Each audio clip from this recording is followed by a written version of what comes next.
안녕하세요. 세종제작교회 김남식 목사입니다. 한 주간도 평안하셨는지요? 다시 장마가 온 것 같습니다.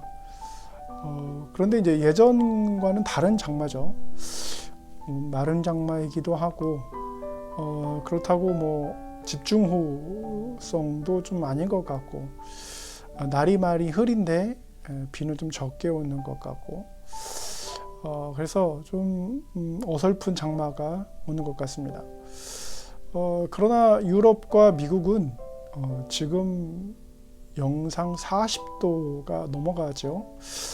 여러분, 그 영상 40도, 뭐 미국은 화씨를 쓰기 때문에 화씨 같은 경우는 이제 100도가 넘어가는 건데,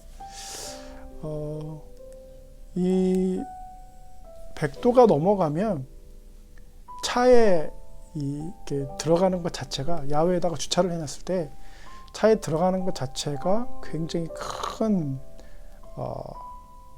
두려움이죠. 엄청 뜨겁습니다. 엄청 뜨겁고, 그래서 이제 미국에도 가끔 월마트나 이런 데 가서 아이들을 카실에서 이렇게 꺼내오는 걸 있는 부모들이 가끔 있어요. 그러면 이제 그 온도에 아이가 장시간 노출되고 그러면 이제 굉장히 위험하죠. 저도 한 번은 이제 그런 적이 있었습니다. 한국에서 가족들이 다 내린 줄 알았어요. 가족들이 다 내린 줄 알고, 투리스모기 때문에 차가 길어요. 그러니까 다 내린 줄 알고 차를 주차를 해놓고 잠깐 어디를 갔다가 왔는데 전화가 왔어요. 우리 셋째 어딨냐고. 셋째랑 잘 있지? 그래서 같이 올라간 줄 알았는데 셋째가 그럼 어디 있는 거냐고. 차에서 자고 있는 거예요. 그러니까 그게 잠깐이었지만 굉장히 섬찟한 일이었습니다. 그러니까 서로 간에 오해가 된 거죠. 아내는 아이가 차에서 자고 있으니까 같이 와라 라는 의미로 그냥 데렸고, 저는 당연히 같이 갔겠거니 하고 이제 뒤를 안 돌아보고 이렇게 하니까. 그래서 한국에서도 이제 어린이집 차에서 아이가 이제 죽는 일도 있었고, 미국에서는 또 종종 있는 일입니다. 그래서 이 여름에는 여러분이 이제 항상 자녀가 완전히 다 내렸는지 이렇게 뒤를 돌아다봐야 되고, 미국 스쿨버스 같은 경우는 시동을 끄는 장치가 아예 맨 뒤에 있습니다. 그래서 운전기사가 차에서 완전히 나갈 때, 시동을 끌 때는 맨 뒷좌석으로 가서 이렇게 버튼을 누르고 아이들을 없는지 다 이렇게 보는 것이 이제 규정입니다. 근데 이제 한국은 미국과 유럽이 막 되게 뜨거운데 25도 정도 이렇게 유지가 됩니다. 그래서 여러분 보통 에어컨을 켜놨을 때 한 25도 정도 해놓으시면 집에서 이제 굉장히 쾌적하게 있으실 수 있는데요. 여름이 이렇게 이제 지나가고 있습니다. 그래서 우리나라는 삼면이 바다라서 그런지 굉장히 좀 시원하다라는 생각이 들고 참 감사하다라는 생각도 듭니다. 우리가 코로나19 때문에 이제 위중증 환자들이 있어서 이제 생명을 잃으신 분들도 있고 한데, 유럽은 코로나19와 상관없이 이 더위로 수백 명이 이렇게 죽어나가는 상황들이 벌어지고 있습니다. 그래서 참 안타깝습니다. 그래서 이 지구 온난화에 대한 유럽과 미국의 인식이 좀 더 절박하게 느껴지고, 이 지구 온난화를 어떻게 하면 막을 수 있을지에 대해서 적극적으로 이제 고민하는 것을 이제 보게 됩니다. 오늘은 노아의 말씀, 그 노아에 관해서 창세기 9장 말씀을 함께 보고자 합니다. 방주에서 나온 노아의 아들들은 셈과 함과 야벳이며, 함은 가나안의 아버지라. 노아의 이 세 아들로부터 사람들이 온 땅에 퍼지니라. 노아가 농사를 시작하여 포도나무를 심었더니 포도주를 마시고 취하여 그 장막 안에서 벌거벗은지라. 가나안의 아버지 함이 그의 아버지의 하체를 보고 밖으로 나가서 그의 두 형제에게 알림해 셈과 야벳이 옷을 가져다가 자기들의 어깨에 메고 뒷걸음을 쳐 들어가서 그들의 아버지의 하체를 덮었으며, 그들이 얼굴을 돌이키고 그들의 아버지의 하체를 보지 아니하였더라. 노아가 술이 깨어 그의 작은 아들이 자기에게 행한 일을 알고 이르되 가나안은 저주를 받아 그의 형제의 종들의 종이 되기를 원하노라 하고, 또 이르되 셈의 하나님의 여호와를 찬송하리로다. 가나안은 셈의 종이 되고 하나님이 야벳을 창대하게 하사 셈의 장막에 거하게 하시고 가나안은 그의 종이 되게 하시기를 원하노라 하였더라. 홍수 후에 노아가 350년을 살았고 그의 나이가 950세가 되어 죽었더라. 예, 오늘 말씀을 보면 이제 노아가 정착을 합니다. 정착을 하고 셈과 야벳과 함 이제 삼 형제를 데리고 새로운 세상을 이제 시작을 하게 되죠. 이 새로운 세상을 시작할 때에 노아의 마음이 어땠을까? 한번 아담으로 인해서 어떻게 보면 이제 새로운 그 세상을 시작을 했지만 아담으로 인해서 그 세상이 물에 잠기고 이제 끝이 난 거죠. 그래서 이제 노아로 하여금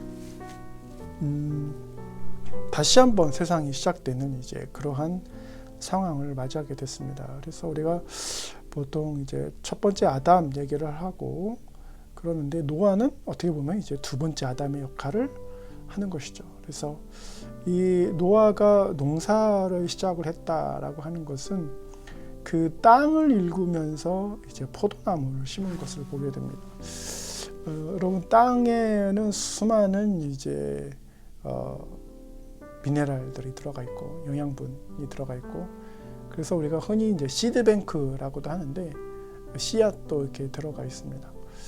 그래서 이제 노아가 포도나무를 이제 어떻게 보존했는지 그 씨앗을 가지고 왔는지 어쩌는지는 알 수 없습니다. 그러나 이제 포도나무를 심었다고 하고 이 포도나무를 심어서 이제 포도주를 마셨다라고 이렇게 나옵니다. 노아에 대한 해석, 특별히 이제 이 노아가 포도주를 마시고 잠들었다라는 부분들 나오면서 10분 이해할 수 있는 것은 인간의 악함으로 인해서 특별히 하나님과의 관계가 무너졌을 때 어떠한 결과가 오는지에 대해서만큼 그것에 대해서는 노아만큼 아는 사람이 없겠죠. 그래서 노아는 대홍수 사건을 겪으면서 홀로 살아남아서 이제 새로운 세상을 시작해야 되는 그러면서 이제 방주 사건 이후로 350년을 더 살았다 이렇게 나옵니다. 이 350년을 살면서 노아에게 한 가지 기도 제목이 있다면 무엇이었을까요? 아마도 하나님과의 관계가 올바로 되어서 다시는 인류가 하나님 앞에서 벌받지 않는 그러한 모습을 갖기를 원하는 마음이 있었을 겁니다. 물론 무지개를 통해서 하나님은 노아에게 약속해 주셔서 다시는 물로 사람을 이 땅의 생명체를 없애지 않겠다 이렇게 말씀을 하셨는데 수단을 말씀하신 것이지 다시는 종말이 없을 거다 이 말씀을 하시지는 않으신 거죠. 그래서 노아가 인간이 악하지 않고 하나님 말씀에 순종하면서 그렇게 살아가기를 분명히 자녀들에게 잘 가르쳤을 거라고 생각을 합니다. 그러나 이제 우리가 창세기 이후 이 노아의 사건 이후도 보게 되면 야곱의 자손들에게서 무엇을 볼 수 있냐면 요셉과 베냐민을 보면서 요셉을 시기질투하는 인간의 같은 이제 핏줄임에도 불구하고 시기질투하는 것을 보게 돼요. 그러니까 인간의 어떤 그 죄에 대한 소원이 끊이지 않게 일어난다. 그리고 나서 야곱이 그 자신의 삶을 되돌아봤을 때 험난한 세월이었다 이렇게 얘기를 합니다. 그러면 분명히 노아 때도 350년을 더 살면서 대홍수 사건을 이제 겪고 나서 노아도 분명히 인간의 그 죄의 소원이 넘쳐가는 삶을 보았을 것이다. 근데 중요한 것은 노아가 그렇게 죄 지으면 안 됩니다. 하나님과 멀어지면 안 됩니다. 하나님 말씀에 순종해야 됩니다. 라고 얘기를 하겠죠. 아무래도 이제 셈과 야벳과 함의 자손들이다 보니까 그런 얘기를 하겠죠. 그러면 어떻게 됩니까? 그렇게 얘기를 하더라도 안 듣죠. 자녀들이. 그래서 우리 어른들과 하는 말씀이 자식들이 내 마음 같지 않다라는 말을 합니다. 왜냐하면 당연히 아이가 한 4살 정도 지나면 이제 자아가 생겨서 자기가 원하는 대로 막 하려고 하고 막 하니까 로봇처럼 뭐 드론처럼 조종할 수는 없으니까요. 그러니까 당연히 그런 건데, 중요한 것은 하나님의 말씀을 잘 가르쳐야 된다라는 것이 노아에게는 굉장히 숙명처럼 느꼈을 것 같아요. 예를 들어서 오늘날 우리가 성경을 가르치고 자녀들에게 성경을 가르칠 때 그냥 네가 잘 지켜 그러면 잘 된대 라고 가르치면 약하죠. 그런데 노아는 야, 네가 하나님 말씀을 잘 안 들으면 우리가 물로 다 휩쓸려서 죽는다. 그러니까 셈과 야벳과 함은 이미 봤어요, 같이. 그러니까 자기들도 그 절박함을 압니다. 그러니까 그 자녀들에게 하나님 말씀을 잘 전하고 하나님 말씀 어떻게 하면 잘 지켜야 되는지에 대해서, 그리고 지키지 않았을 때에 어떤 일이 벌어지는지에 대해서 알죠. 그러니까 자기들도 자기 자녀들에게 이런 많은 말씀에 대해서 가르쳤음에도 불구하고 그 말씀을 전하는 세대와 말씀을 듣지 않는 세대가 계속해서 겹치게 되는 거죠. 그래서 모세가 신명기를 쓰면서 모세는 이제 그 출애굽도 겪어보고 광야 생활도 겪어봤습니다.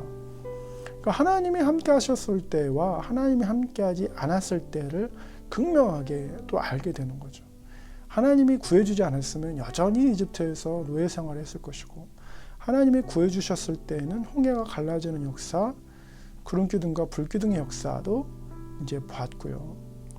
여호수아는 이제 이스라엘 백성이 가나안 땅에 들어가면서 우상 숭배하지 말고 이방 여인과 결혼하지 말아야 되는 그 2가지 조건을 이스라엘 백성들이 지키지 않는 것을 보면서 오늘날 택하라, 나와 내 집은 여호와를 섬기겠노라라고 이렇게 선포하는 장면이 나옵니다. 그래서 계속해서 그 하나님에 대한 두려움, 경외함이 있는 그 가문과 하나님에 대한 경외함이 없는 가문이 성경에서 계속해서 나타난다라는 것이죠.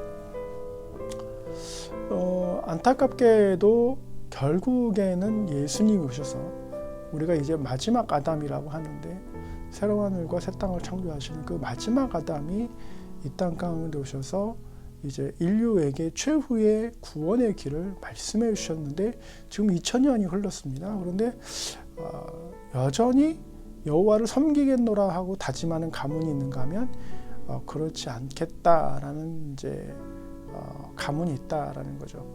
제가 이렇게 신앙 상담을 하다 보면 교회를 나가지 않는 분들 중에 어떤 분은 이제 교회에서 이제 여러 가지 안 좋은 모습들을 이제 경험하시고 내가 나가지 말아야겠다라고 딱 얘기를 하십니다.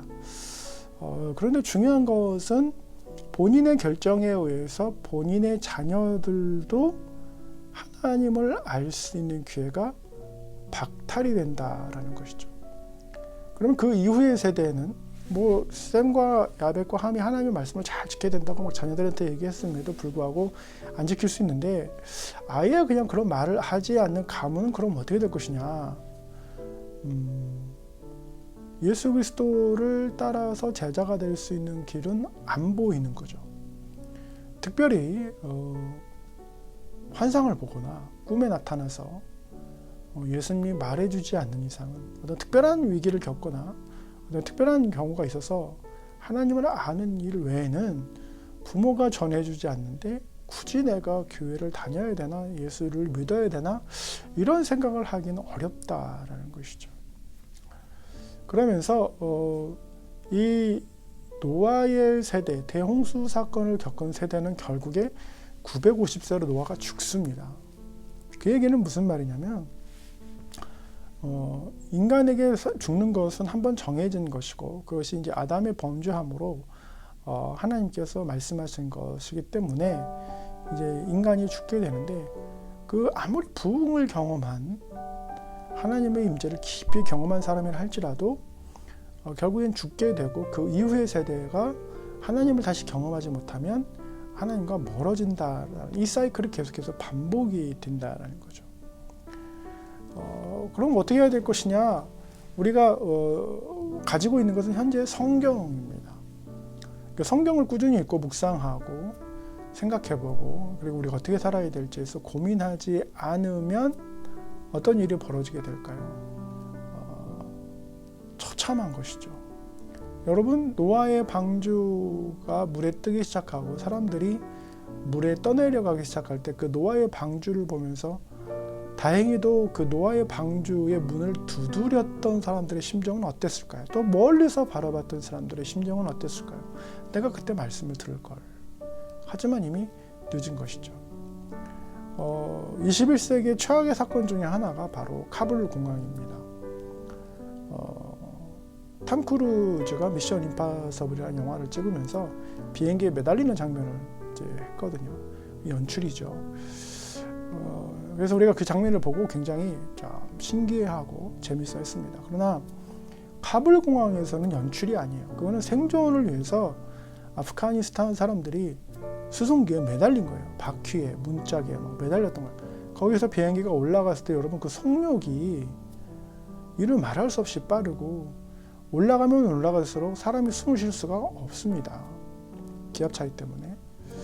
사람이 공중에서 떨어지는 장면이 또 찍혔어요. 그러니까 이거는 인간이 생존을 위해서 얼마나 급박하고 절박하게 매달릴 수 있는지에 대해서 보여준 것이거든요. 그럼 노아의 방주 때는 이거보다 더 했으면 더 했지 덜하진 않았을 것이다 라는 것이죠.